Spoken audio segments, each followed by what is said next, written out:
Hello both of you. Good evening. So yeah, welcome to the last extra session of the course Essentials for Data Science with R.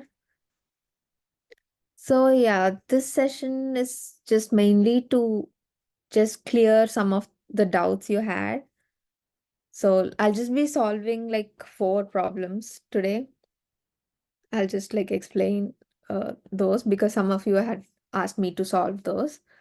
And yeah, so if you have more questions or more things that you need clarity on, you can just like write it on the discussion forum, and I'll keep an eye on it and try to solve it for you and explain it. But yeah, today, so yeah, let's just start with the questions that I have.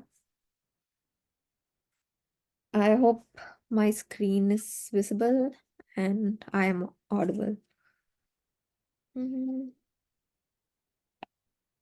Yeah, before that, I think one of you had. Yeah, Yuvraj has asked me the type of questions level in exam. Yeah, I'm sorry, like I'm not sure about the questions because like a different set of TAs set the question papers and we don't interact with each other. But you should expect questions that uh, the exact patterns that you've already solved in your assignments, and you won't be given very tough questions where you need to calculate certain things with R, and like wherever you have to look up tables for like some distributions, the critical values, the values will be given to you so that the calculation is easier for you. You don't have to look up any table, or you don't have to perform any calculation in the online normal distribution calculator, for example. So yeah, you can expect numericals like based on probability, where you just directly apply things to a formula and you get the answer. So you could expect more questions like that. And maybe you can get screenshots of some R chunks of R codes, and you can ask what it does. You can expect questions like that. But yeah, I cannot comment about the difficulty level of the exam because I'm not the one, like we are not the ones who set the questions. But yeah, I'm just giving an idea. Okay. So yeah, let's just get started. So one of the questions that somebody had asked me to solve today was this question number 5 from week three's assignment. So it's about combinations and counting, like ordering, like combinations with replacement. And uh, so yeah, we learned about several formula for counting with replacement, without replacement, and where you consider orders and where the order doesn't matter. So yeah, if you just remember the formula for all of those scenarios, you'll know which one to apply where. So let's just look at this example. A person has 6 shops and aspires to sell 8 types of products in each shop. What is the total number of choices he has? So basically, he has 6 shops, but he has 8 products. Each shop will have like at least one of the 8 products. So this means that one shop can have like product number 1, product number 2. It could have like another product number 1, and like it could have product 3. And the second shop could have 4, 5, 6. The third shop could have 2. Again, it could have the same product that shop 1 has. It could also have 5. It could also have a totally different product. So what does this tell you? So this tells us that you use uh, the formula with replacement, because yeah, the products can be replaced. Product that is here, that is in shop number 1, can also be in shop number 3. So that is with replacement. But here the order does not matter. So it's not like product 1, product 2, product 3, product 4. It has to be like that. There's nothing of that sort. So order doesn't matter. So if in that case, you will have to use the formula n plus m minus 1, choose m. So this is the formula that you have to use. So in other words, this is just n plus m minus 1 factorial divided by m factorial into n minus 1 factorial. So what this is so n is the number of shops here. So you'll have 6 shops plus number of products 8 minus 1 divided by 8 factorial into 6 minus 1. 6 minus 1 is 5 factorial. And what is this? 8, 9, 10, 11, 12, 13, 14 minus 1.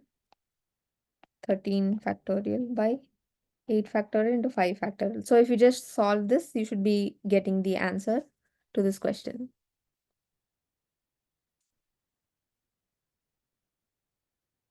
Right.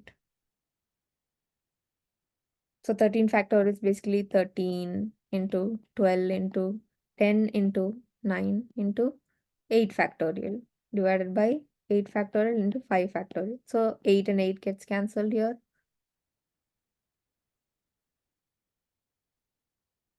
So if you solve this, you should get that answer. Option number A should be your answer here. Okay.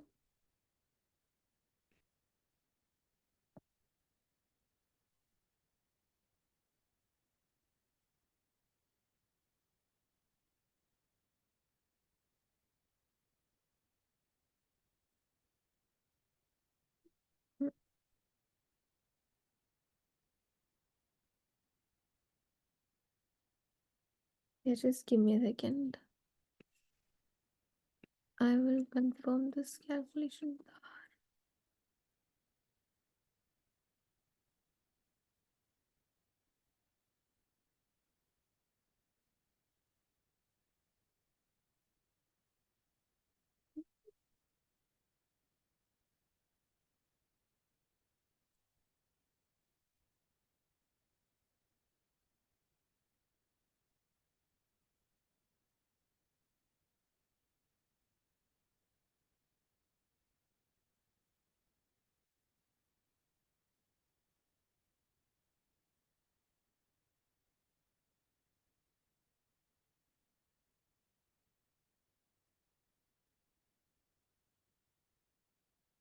Yep, so this is the correct way to do this. Yeah, this is how you do it. You just apply this formula and you should get the answer. And okay, so the next question that I think Janvi had asked for this. I don't think she has joined it yet, but yeah, that's okay. So yeah, the next question was about this. An ordinary deck of 52 playing cards is randomly divided into 4 piles. 3, 4. So each pile has 13 cards. Right? So you need to compute the probability that each pile has exactly 1 ace. So we know that in ace, there are different shapes as well. There's diamond, there is heart, there is, what is it called? It's called spade. Yeah, and this clover. So Excuse me, there are madam. 4 shapes in ace. Yeah. Excuse me. Madam, we have not received the hall ticket. Like I got an email today, like saying that the hall ticket have been mailed, but not yet received. I don't So, think so because yesterday, like everybody who joined the class yesterday, they didn't get the hall ticket either. But yeah, you should probably get it in a few days. I'm not sure. whom to contact, madam?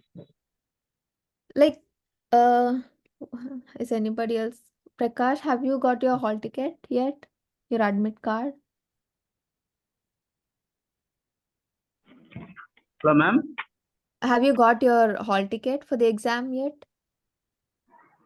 Not yet, ma'am. Not yet. When is the exam, ma'am? I am not sure. It's probably on 26th. Yeah, 26 Yes. in I weekdays, don't know. ma'am. Like, if you have not got it yet, then it should be like either 26th. I'm not sure about that. It's definitely not on 18th or 19th if you have not received it yet. So yeah, you should all get it soon. Yeah, Usually in Sunday only. Sorry. Prakash has also not got. Yes. Nobody has got it. Even yesterday, I just confirmed with everybody. Nobody has received it. Okay. Okay, madam. Yeah, it should be fine. Yeah, you'll get it. You can just like maybe after 2 days, a couple of days, you can confirm on the discussion forum and Okay. we can see if anybody else has got it. Yeah, if you're the only one No, who because has I not got got it. the doubt because I got an email, like a general email, like your hall ticket is ready, so you can download it, but not received any hall ticket. I have done the payment and all before Oh. itself in the month of February. Okay, maybe you should receive it soon. Probably some mistake. Like you just wait and see for 2 days, and again you can ask on Monday. Okay. Yeah. Mm. Okay. So getting back, we have to compute the probability that each pile has exactly one ace. So exactly one ace means like one heart could be here, spade, like diamond is here, like different shapes in different piles. That's what we want to compute the probability of. So this is based on the multiplication theorem of probability. It's like just remember the formula. The probability of A into B is like probability of A given B into probability of B. No, sorry, this is not it. Yeah, this one. So this is the thing you have to remember. So here we have 4 events. In this question, we have 4 events. So we can define these events that, let's say we are assigning the cards.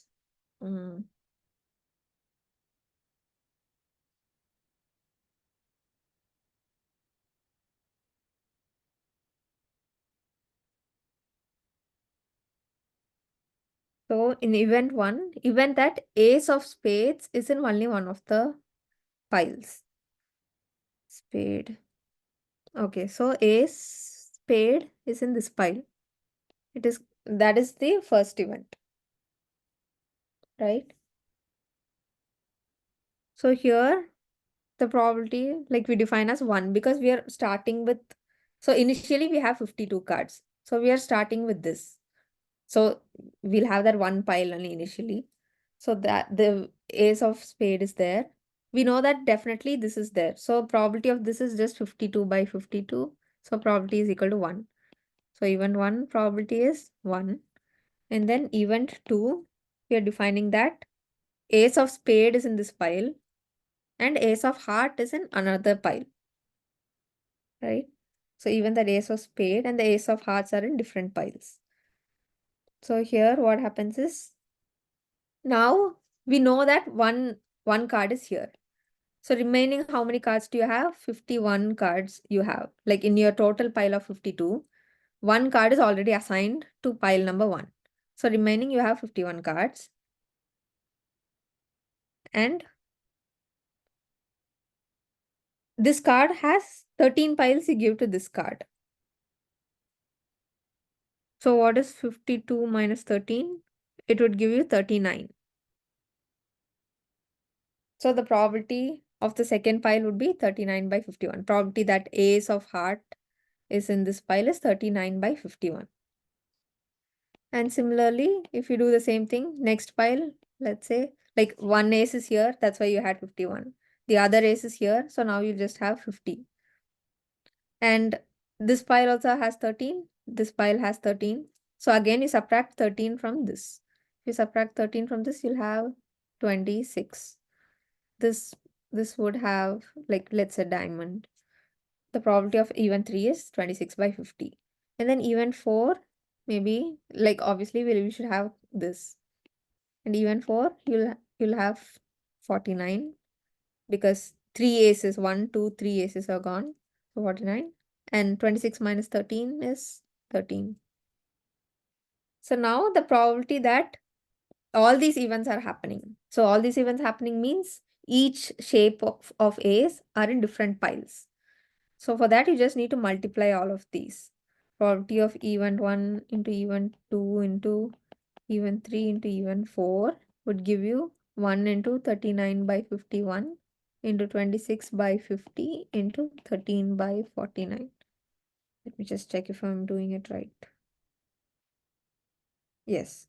Yeah, that's how you do it. So if you calculate this, you should get something around 0.105. Yeah, so if you just multiply these and divide all this, you should get 0.105. So this means this 10.5% chance, probability, 10.5% chance that you'll have different shapes of A's in different piles, which is very low, like in 100. So yeah, this is the probability. So that's how this problem is solved. And the next major confusion was these problems. So these problems were quite complicated. So these were from week 10. The last two questions, question number 14 and 15. Yeah, question number 14 and 15. So basically these were based on Cramer-Rao lower bound. So where you identify the maximum achievable, like you identify a value. So the value is calculated using this formula. So the variance has to be higher than that value. So if you get that, it means that your estimator, the estimated value, whatever you estimate, that is efficient. So this is a measure for an efficient estimator.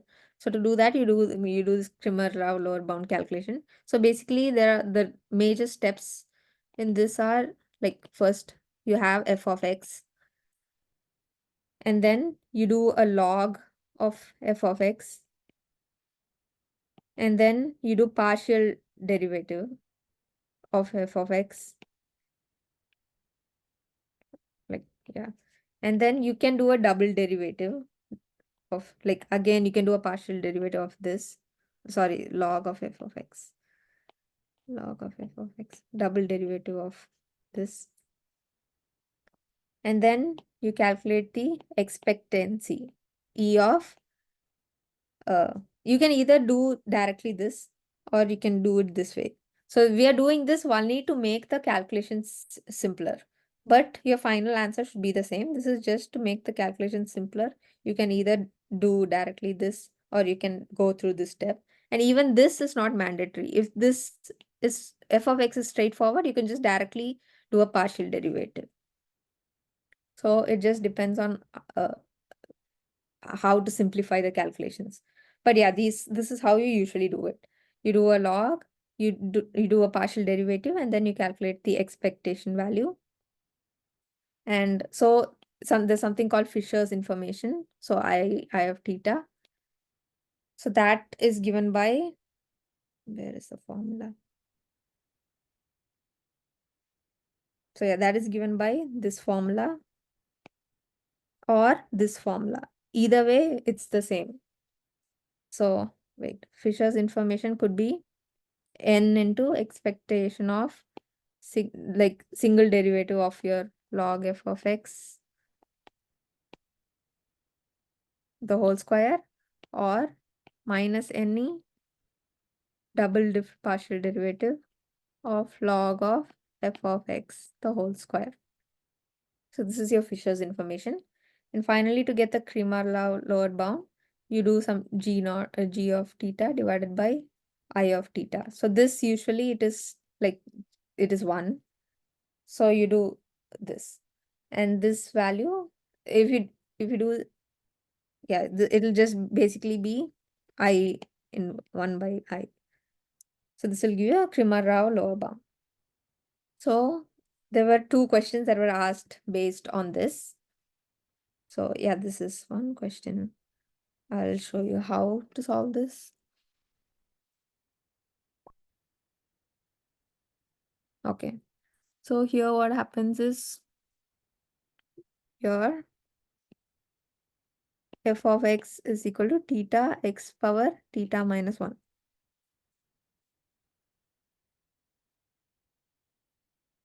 So you have to find the Fisher's information for theta. So whatever logarithm you take and whatever like partial derivative that you do, it has to be with respect to theta. So yeah, let's just say how. Now you take log on both sides. Log of f of x is equal to log of theta into x theta minus 1. So you can split this into two parts. So it can be log theta. So because this is a multiplication, you do a plus here. And this power will come here multiplied by log of x. Okay. So this is your log. Now you do a partial derivative with respect to theta because you need to find Fisher information for theta. So you do partial derivative of log of f of x. So what this one log theta becomes 1 by theta. So yeah, whenever you do a partial derivative of log something, log any value, it value log value, it becomes 1 by value. So that is what is happening here. And the second term, it has x. But since this derivative is in terms of theta, this term becomes 0 because there's an x here. And yeah, you can't differentiate x in terms of theta. So this term becomes 0. So your single derivative for this is 1 by theta. Now when you do a double partial derivative, Madam, theta square, with respect to theta means 1 into log x must come. I can't hear you. Like your voice is not clear. Ma'am, derivative with respect to theta, partial derivative. Yes. The theta minus 1, theta into log x minus log x. No, Minus yeah, log x. it becomes 0, this thing. Oh, Because ma'am. if theta, sorry, With respect to theta, it is 1 only. 1 into log x will come, no? 1 into log x. Yeah. 1 Log x, yeah. Yeah. To differentiate with respect to theta, you split it, theta into log x minus 1 into log x. Theta is 1 in You can't log do x that. is Anything that's inside the log, you can split. Oh, wait. Yeah, I think you can. Let me just try.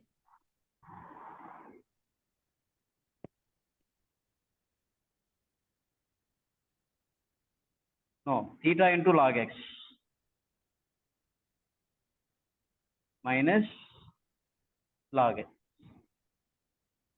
Yeah, but Yeah, either no, way, yeah. you partial derivative means you can Differentiate partially becomes with a respect constant. to theta. Yes, It is I constant. understand. Like when you differentiate with respect to theta, whatever's inside your log term only can be differentiated. Yeah, So yeah. here, because there's x, all of this becomes 0. How? That No, ma'am, log x is 0, okay. But here theta into log x, theta into 0 is 0. we are differentiating with respect to theta only, no? No, but because this is 0, right? This becomes 0. What is the differentiation of ax? A is constant, x is derivative 1. A into x square. A into 2x only, no? Yeah, but here x is 0. So anything Oh, into when x 0 is is 0. x You is can't, 0. no, you can't differentiate log x with respect to theta. So that by itself becomes 0. No, ma'am. Okay, but when you are differentiating a into x square, a constant, a is 0. But A is not 0 here. yeah, like that it is there. Theta derivative 1 will come, no, with respect to theta. Theta is there, no, theta into log x. Yes. Yeah. Suppose you are differentiating x into a. Is it 0? No, x into that is with respect to x you are differentiating means 1 into a will come, no. Same way it is 1 into log x must come.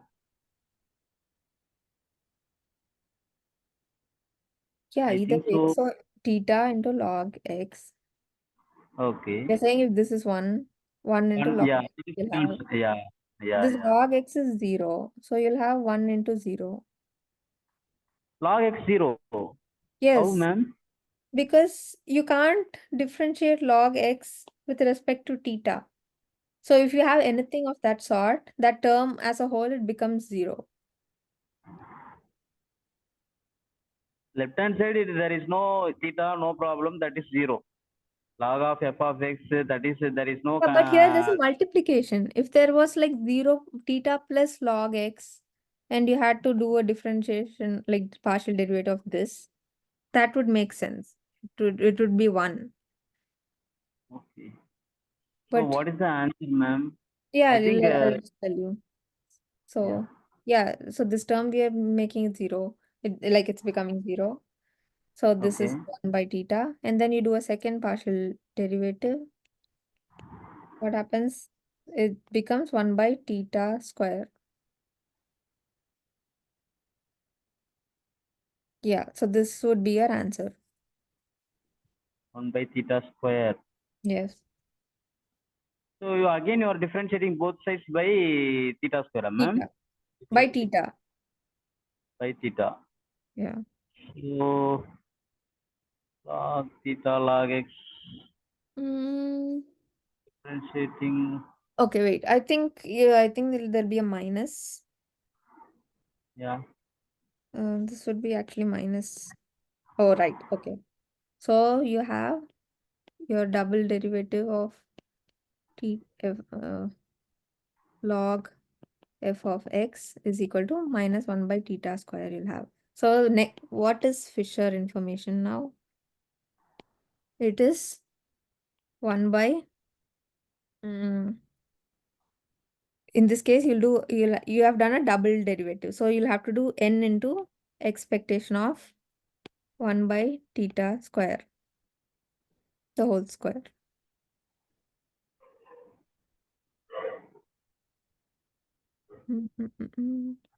Not n, sorry, I'm doing something wrong. I'm confused now.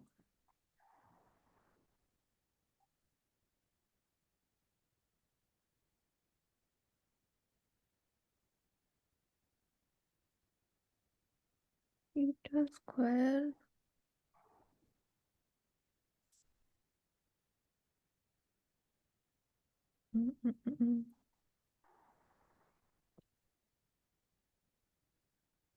Fisher information.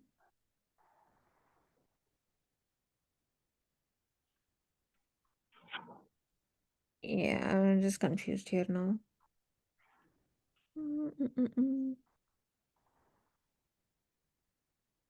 Fisher information is I of theta.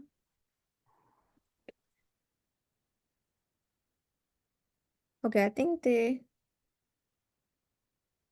let's try without doing this. What value is 1 by theta square, ma'am? Wait, just a second. Yeah.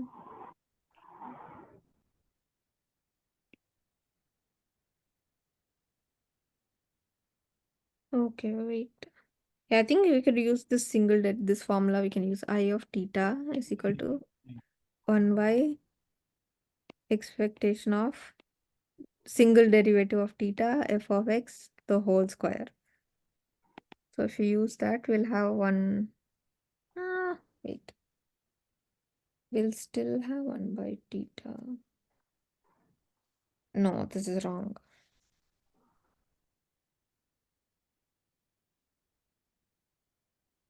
Expectation of 1 by theta square.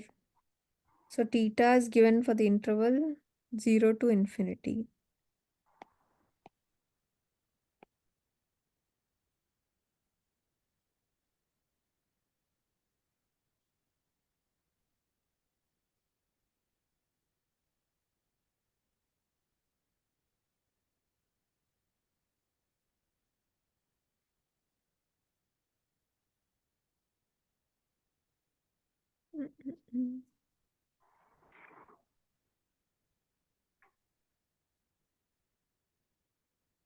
Yeah, yeah, there's something wrong. I think I'm doing some mistake.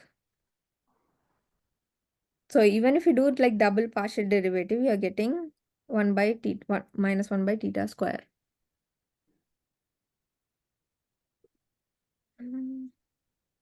But yeah, Fisher information is also this answer. But I'm not sure how we get there because it's not adding up.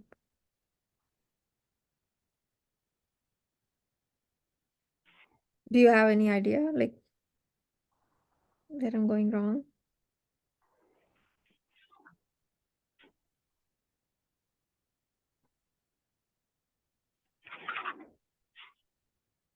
Okay, let's try this problem. We'll come back to this, or I'll just clarify and yeah, let you know soon.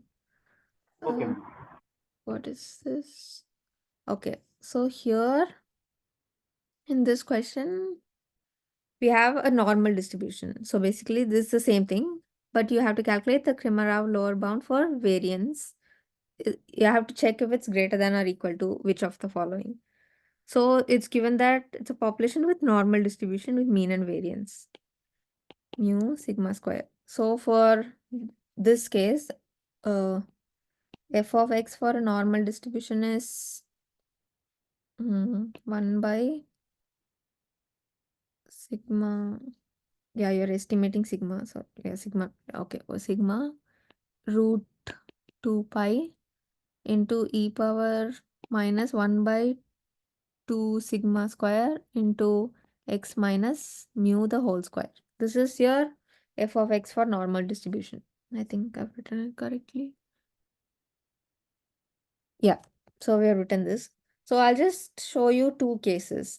In the question, they've asked Krimarov lower bound for variance. So in this case, mu would be equal to mu naught. Mu is known. But there's also another case where they could ask CRLB of normal distribution for mu. So in this case, yeah, variance is equal to estimate variance will be known. So you have to estimate mu. So let's first look at estimating mu. CRLB for mu. So yeah, again, so f of x for mu is given by 1 by sigma 2 e power minus 1 by 2 sigma square x minus mu by x minus mu the whole square. Now you take a log. So log f of x is equal to, so what you're doing here is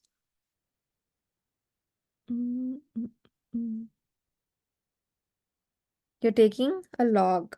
You're splitting the terms basically. So when you take a log of 1 by sigma, it will become minus.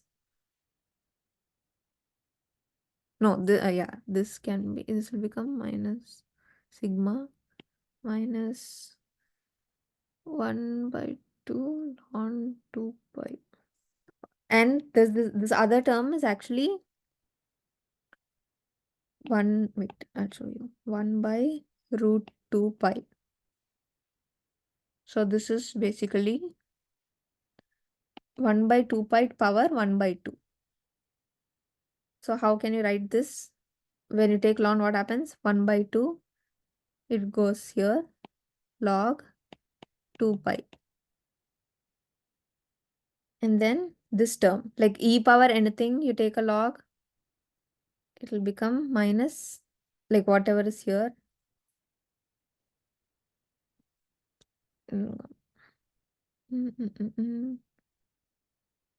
Minus x minus mu whole square divided by 2 sigma square. Okay, this whole term is just here.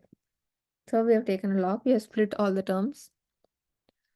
Now we take a partial derivative in terms of mu because we are estimating mu, like in this case.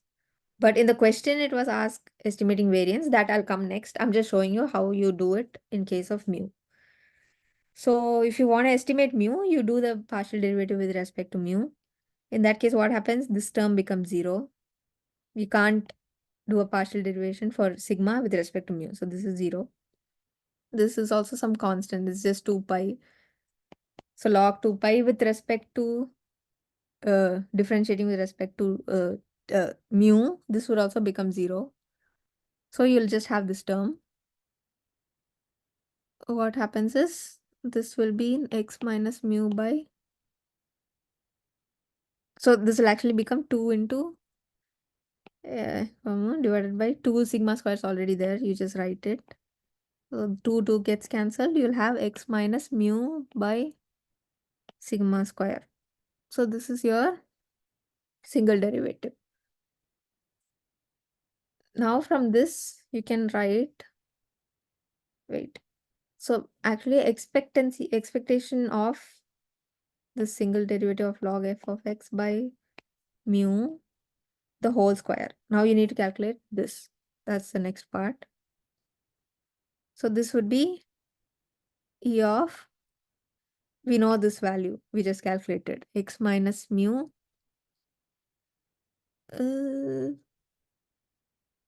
yeah, so by sigma square the whole square. So this can be written as expectation of x minus mu the whole square divided by sigma power 4. So this term, the term on the numerator, if you remember this format, this is actually your variance. Expectation of x minus mu the whole square is equal to your variance. So variance in this case is sigma square.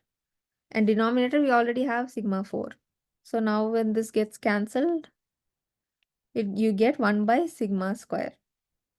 So this is the CRLB for mu.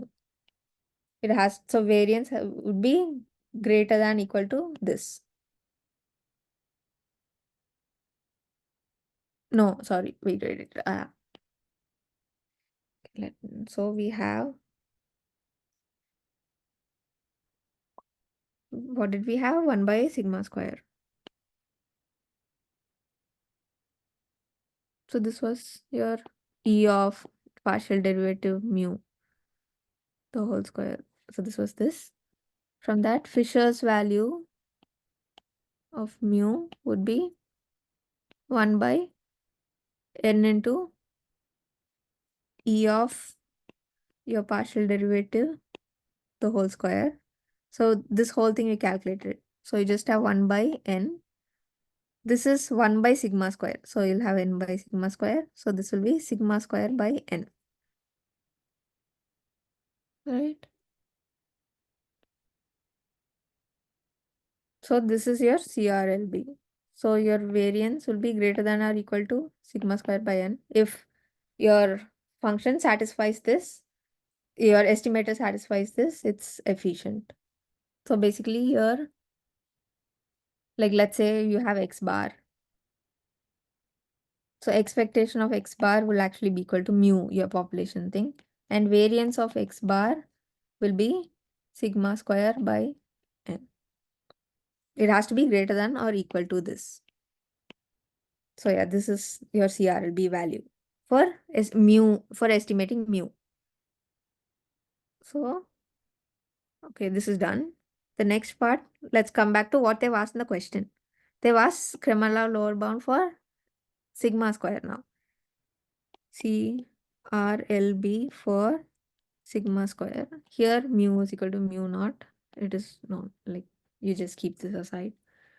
So now what you do here, you will have the same f of x is equal to 1 by sigma root 2 pi e power minus x minus mu the whole square divided by 2 sigma square, right? Is that what? Yeah, I've written it right. 2 sigma square. Now same thing. You do log f.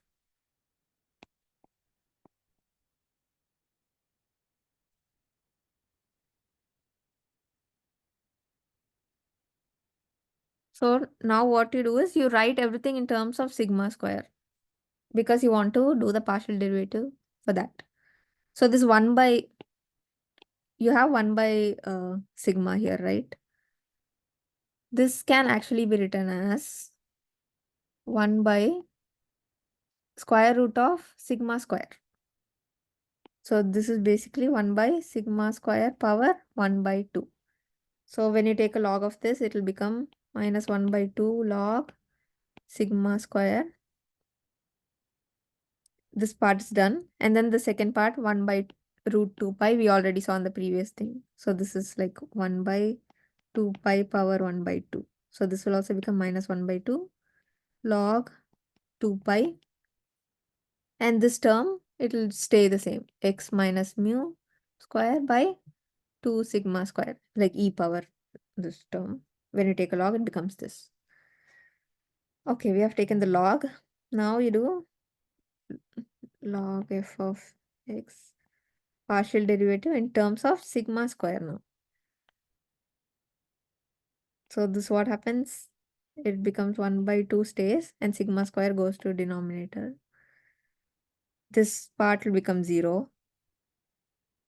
And the next term, this will become plus x minus mu the whole square by 2 into sigma square. So sigma square here becomes sigma power 4.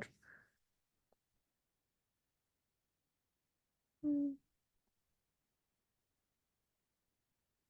now what you can take 1 by 2 sigma square as common here. If you take common, this term will be x minus mu whole square by sigma square. And first term will be minus 1.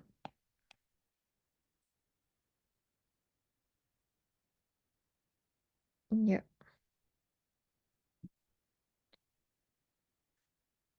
So next step was e of your partial derivative log f of x divided by, no, let's just like in terms of sigma square.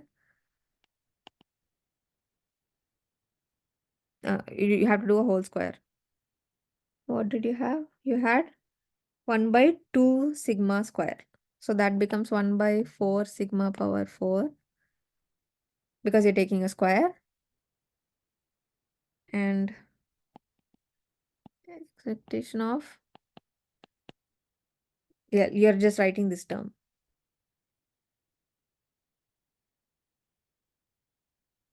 X minus mu by sigma the whole square minus 1 the whole square. So now actually this thing x minus mu by sigma the whole square, it follows a chi-square distribution with degrees of freedom 1. And if you want to calculate a variance of this, so E expectation of this would actually be your variance, like in this case. So this will be 2 times the degrees of freedom. So what happens is 2 times the degrees of freedom. So you just have 2 into 1 by 4 sigma power 4. So you'll have 1 by 2 into sigma power 4. We have calculated this. Now we have to calculate I theta, Fisher information, I sigma square. So that is 1 by n into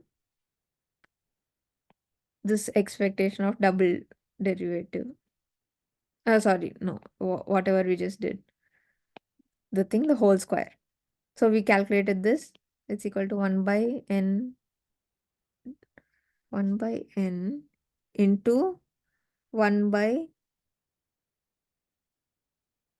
sigma power 4. So it will be 2 sigma power 4 by n. Yep. So this is the CRLB for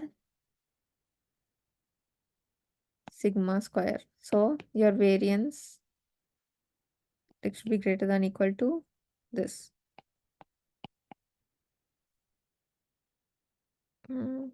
So that's why option C is your correct thing here. Yeah, these are good if you just remember. So these are basically derivations. So instead of just solving them, it's good if you just remember all these. This one and the previous one.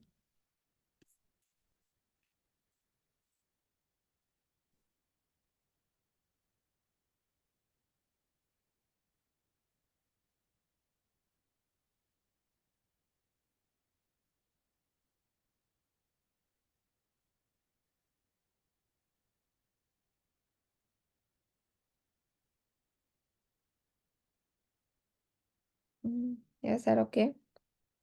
So yeah, it's good that you just remember all these because derivating this is complex. And yeah, I just explained like how.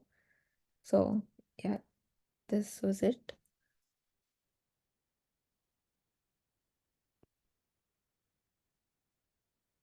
Yeah.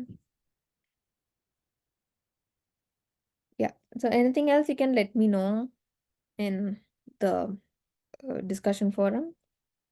Yeah, because I today like I just prepared these because I have to like leave somewhere right now. So yeah, I don't have enough time.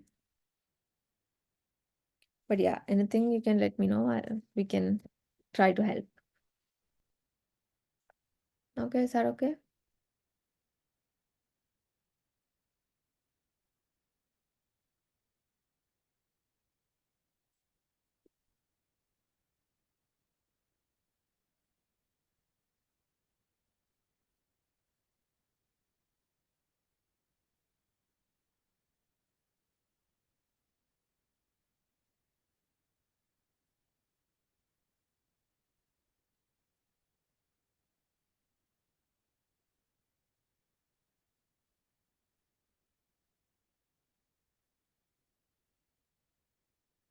All right, if that's it, like yeah, we could end today's session.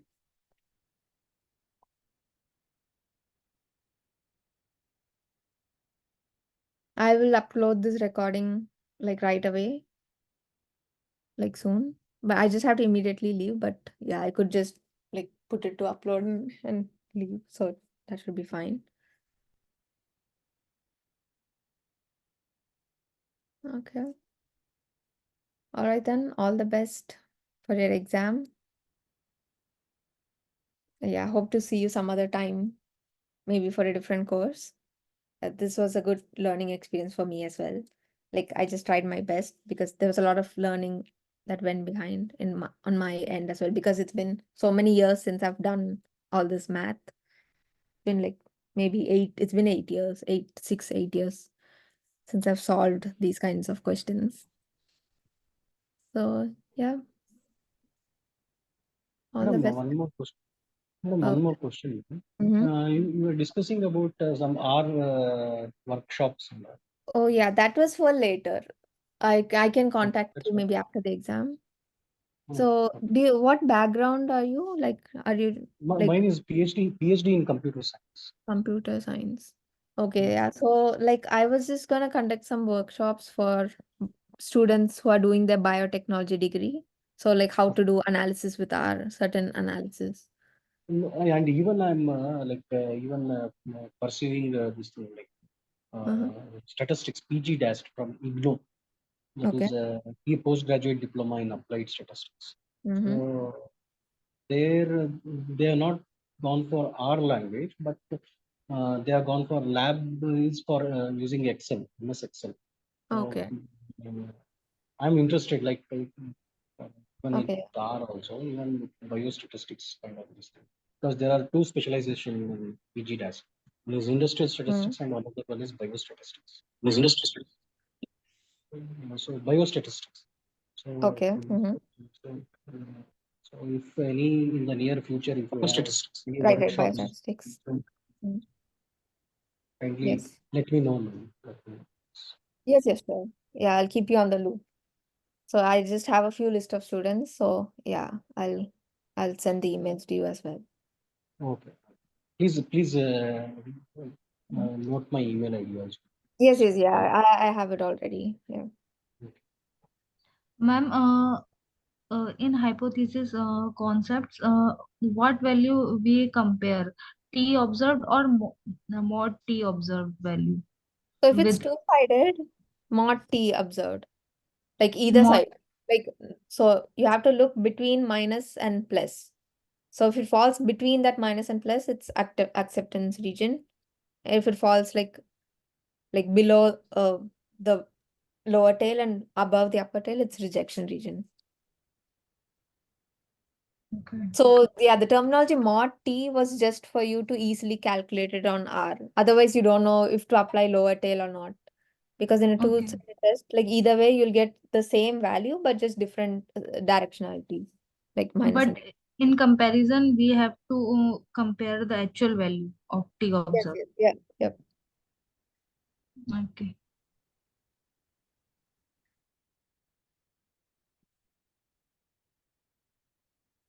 Yeah. So if you just draw the diagram, it will be easy to understand. So in a two-stage test, you'll have like two, like both the sides, you'll have the rejection region, right? So yeah. Okay.